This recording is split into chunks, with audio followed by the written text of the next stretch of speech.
Low rumble. It's the silent headroom muncher. Here's a tip that could save your mix and clean up your sounds. Let's go.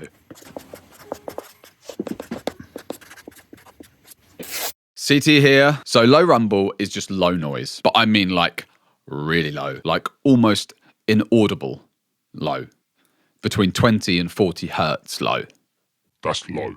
And it can be really hard to notice on certain headphones and certain types of monitors, but it's still there. It's more common to find this on like recorded things like vocals or drums or strings. It's not that common on samples, but that's not to say that samples don't contain it. They just tend to have already been processed, but you always need to check. As you start to, for example, stack lots of harmonies and lots of different vocals or other recorded elements, this low rumble is going to start having a big impact on your entire track. And it can affect the overall mix pretty dramatically. The low end noise is going to start eating away at your precious headroom. So what's the easy way to get rid of it?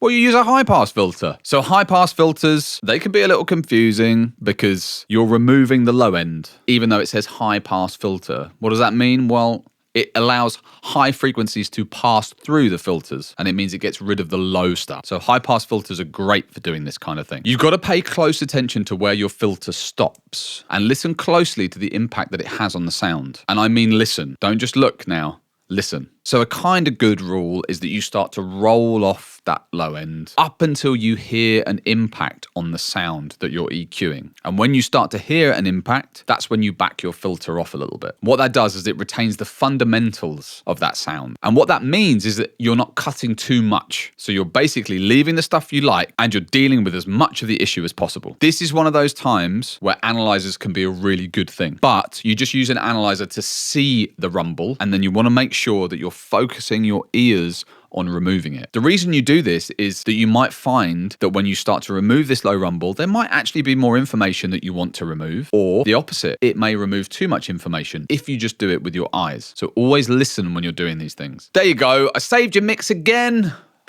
But share the knowledge, right? Big love. Bye. Subscribe, all that. Bye.